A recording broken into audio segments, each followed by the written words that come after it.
Hey guys, welcome back, and today we're doing something. We're going to do a gem. We're also going to talk about blending, specifically with Prismacolor pencils. I know that they're a very soft pencil, and they give a lot of people problems with getting the smooth, glossy look that they want on gems without getting a bunch of white spots and trying to burnish things out, and then you can't add any more layers. So I wanted to talk some about those. This is my little Prismacolors. I have a 24 set because that's all I ever wanted, because I'm not a huge fan of them, but I do know how to work with them. So one of the things, first of all, is learn to work with what you have. Okay, if you don't have odorless mineral spirits, and that's not your primary form of blending, or a Prismacolor blending pencil, or a blending marker, or you don't use Vaseline or baby oil or any of those kind of things, that's totally cool. My favorite way of blending, other than odorless mineral spirits, is with the pencils themselves. That's not always as easy to do as I make it look, especially with polychromos. Polychromos are my favorite, and they blend very easily, and they have really good coverage as far as actually getting into the white spaces. So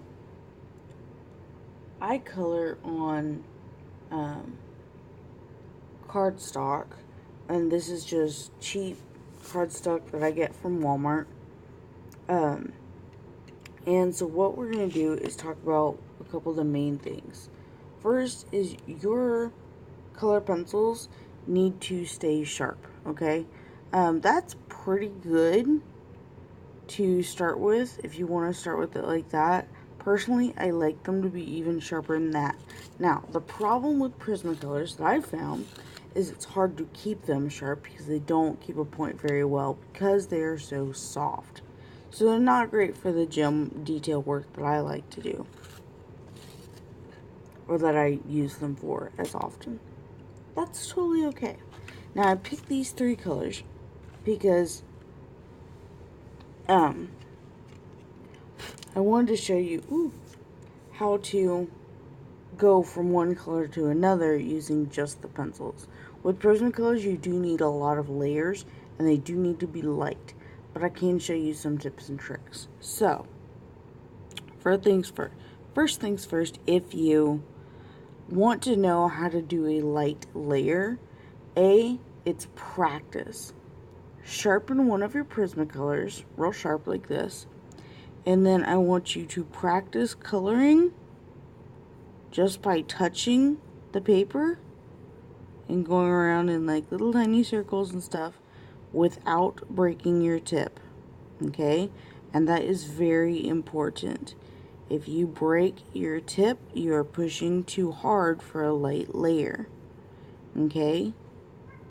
If you keep your pencils sharp and you do light layers, you will get much better coverage with your Prismacolors than if you are pushing harder and getting that more saturated color on the first go around.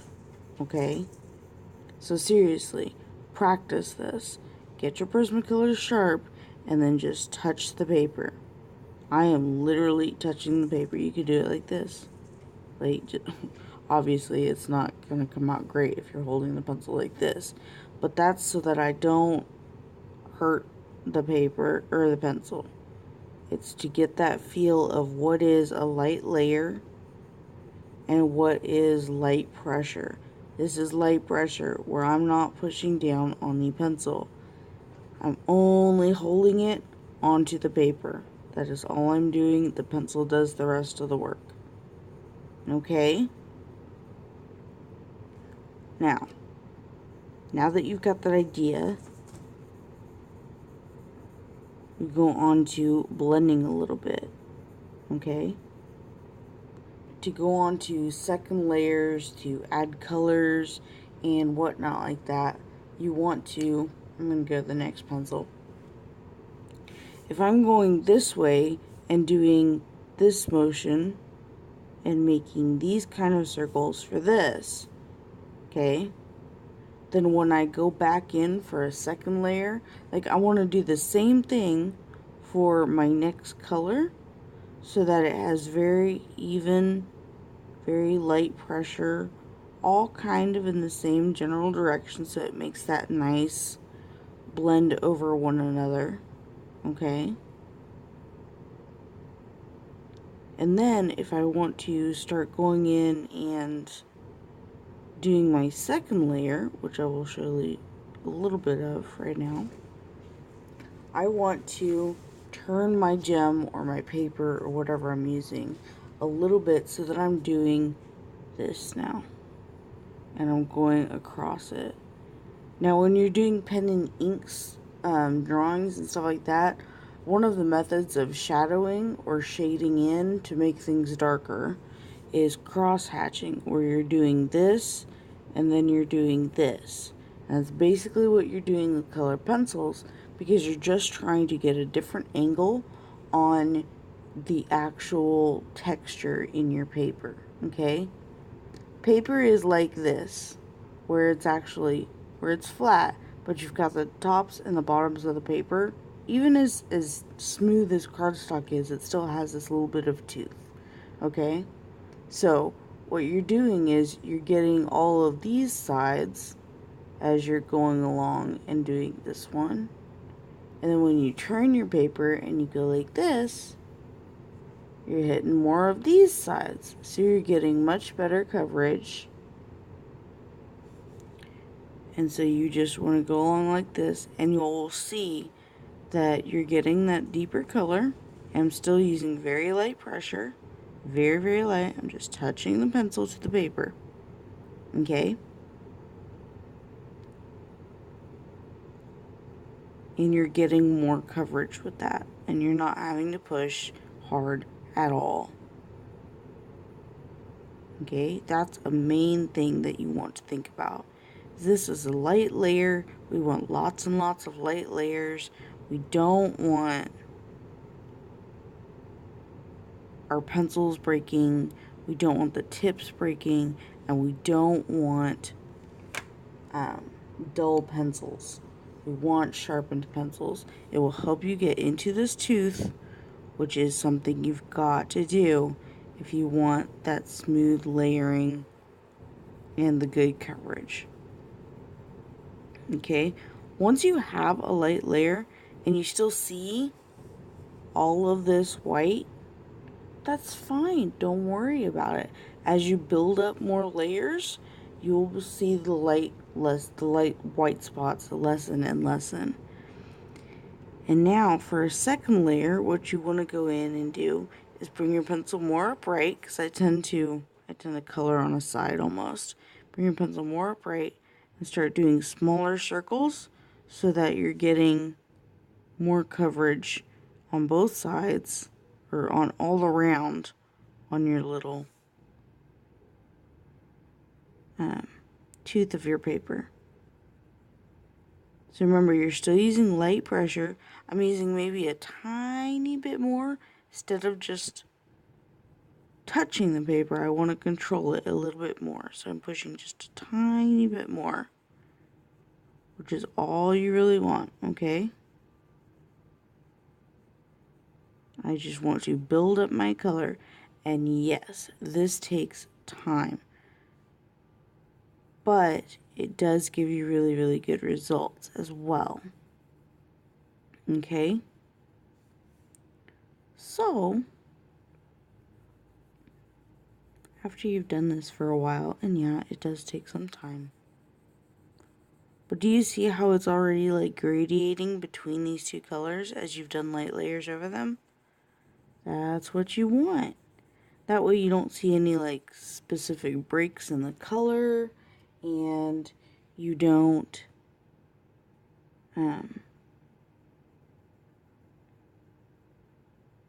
yeah, that's what I meant to say.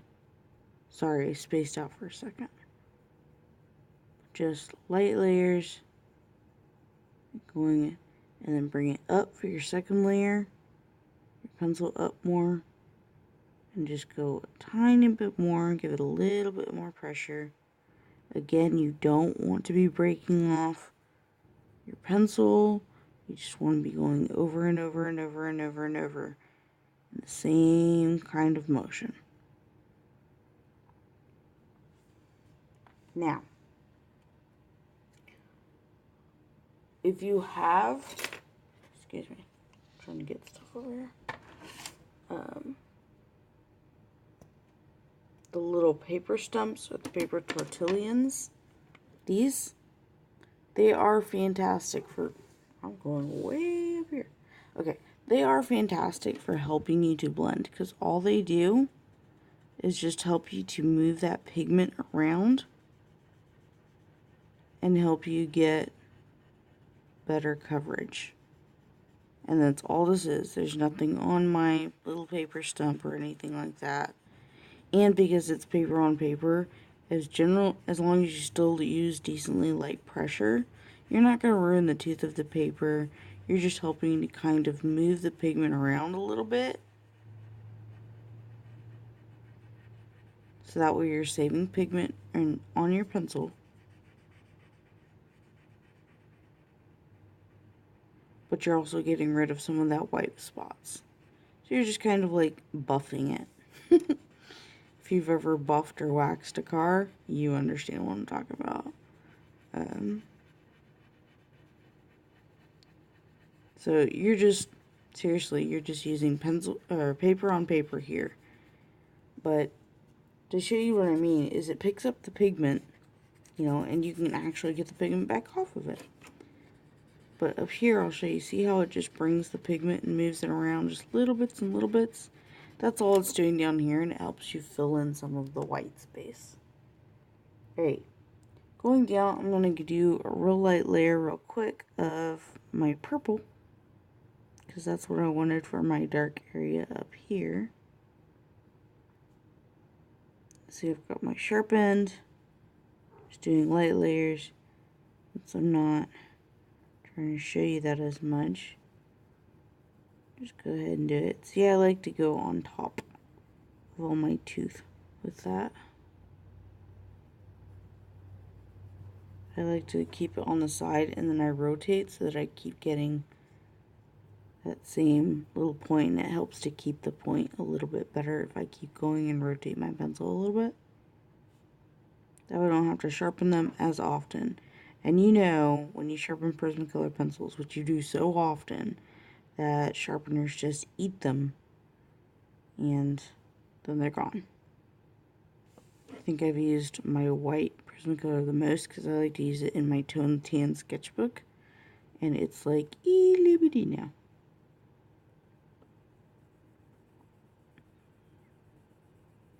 And then just got to change the direction that I'm coloring and color this way with it.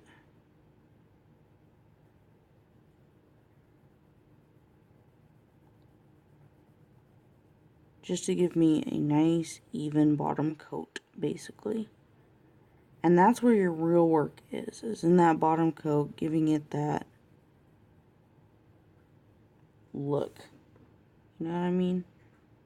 That very well covered, well gradiated look. Okay, once we're done that, go in here, use a little bit more pressure, and just start going at it. And you can just blend it out, and you're just using that medium pressure, which is just a little bit more. It's not a lot more. Like if this is light pressure, you're just using a little bit more. Tiny bit more. Okay.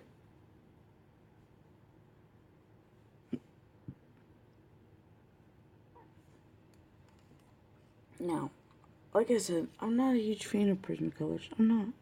But you do get some really good effects. So here, I'm using a little bit heavier pressure.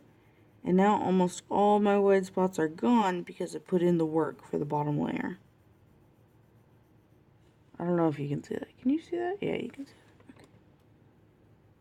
But you can see the difference in This is my heavy air pressure.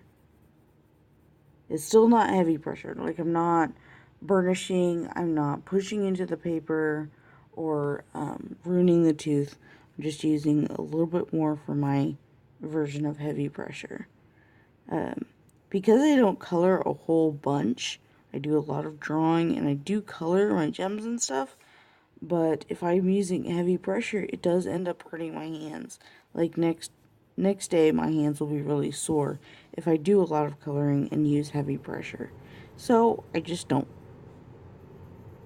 I do a lot of coloring with my gems, but I always have my pressure pretty light and pretty consistent because I can't deal with sitting here with sore hands and not being able to work. That doesn't help me at all.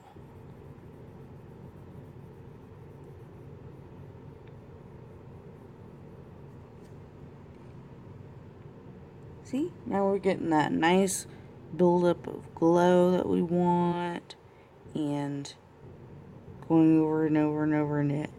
I'm using my medium pressure with my red now. I have no idea which red this is. It's crimson red. Okay. Make sure you keep your points nice and sharp. See how my points have not broken at all? It's because I'm not using enough pressure to break them. And that is huge with Prismacolors. If you're using enough pressure to break them, you're being too heavy-handed with them.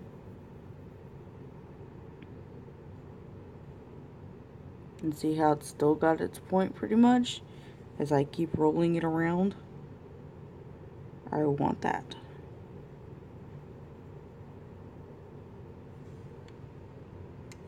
Alright. Go in here. So I really want my purple to come through.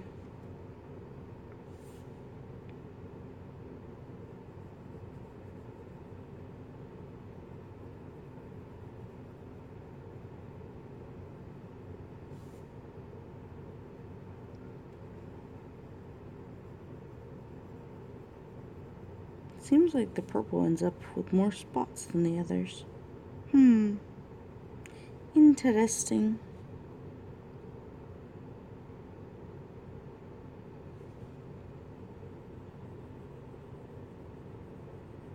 One of the other benefits of blending with, or even just spreading with mineral spirits and stuff like that, is that if you use it with Prismacolors, it will actually help to, because it actually dissolves some of the wax and some of the binder in the pencil lead itself, you will actually rid yourself of some of the wax bloom of these pencils so that you actually can put on more layers, which is something you might think about if you use Prismacolors a whole bunch and you don't like getting that wax bloom. This is also why I don't like Prismacolors as much, is because it does take so much more work to get the same coverage that I do with polychromos, which is why I'm such a huge fan of them.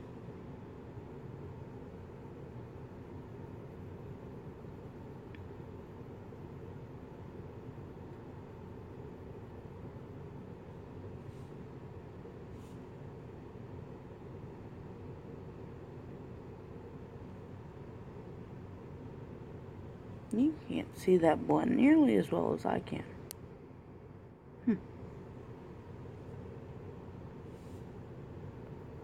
Anyway, I can see the blend pretty good. But apparently it doesn't look that great on camera. I'm sorry. I didn't realize you couldn't see that at all. But yeah. And that's also because I'm using purple with a red and an orange, which aren't the best colors to combine. But that's okay.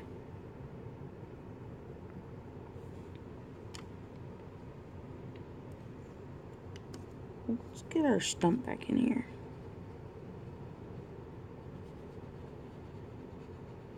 See if we can blend some of this.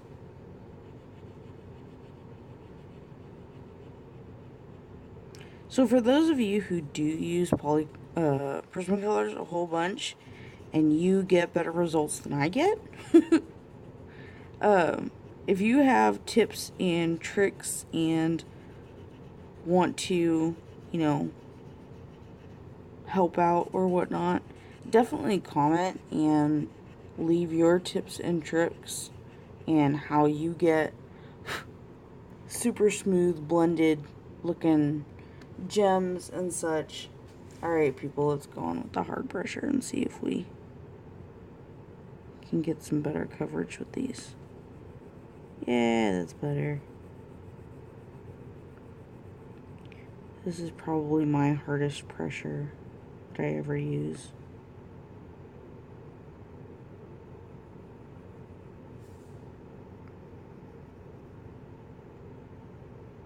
Because, like a lot of you guys, I don't like the white spots either. But that's one of those reasons that I use polychromos and mineral spirits. Because then I don't have to worry about that.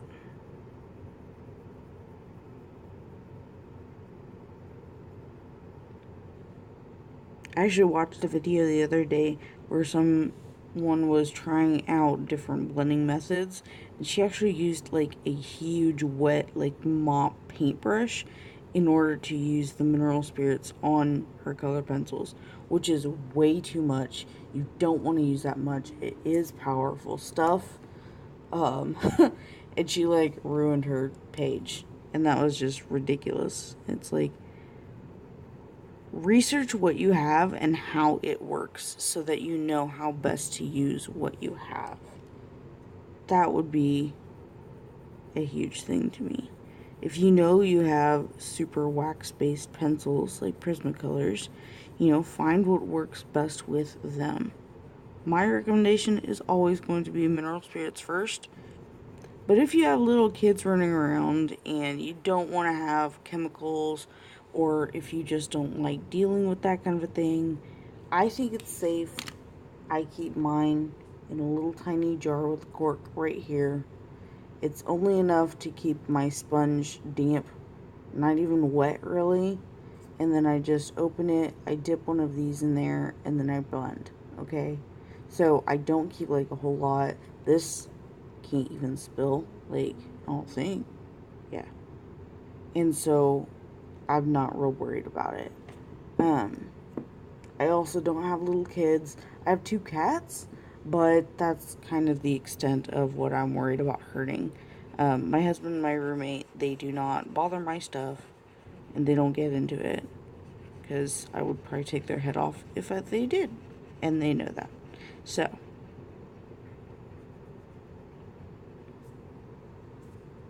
there's my kind of gem. It takes so many layers with Prismacolor to really get the effects that I like. And you do have to work so hard for it, and I don't like that. But I hope this has helped you a little bit to show you that you can get these results. Even though these aren't the best results. This is not my best work. I like lighter layers, and I like using my other blending methods. But that's okay. This looks really weird on the camera, whereas to my eyes it looks okay. Sorry you can't see that, but you will see the picture of it, I'm sure, in Gemhose if you're in my Facebook group and whatnot.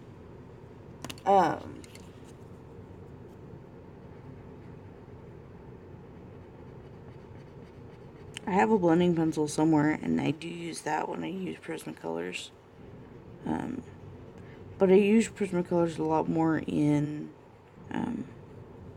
my toned tan and my toned gray sketchbooks on the weekend.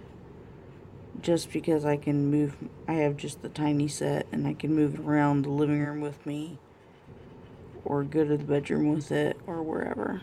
So, well, that is my gem, and let's put a highlight on this sucker and call it done. The other thing is, with the Prismacolors, when you get that finished kind of shine, it is harder to get a highlight on them. But as long as you do, make sure you have a cleaned out gel pen first and use a very, I mean, just touch it like you were with the very first layer of colored pencil. You should do just fine with it. As long as the gel is flowing in your gel pen first, you should be just fine. Like I said, should be. Don't take me at my word.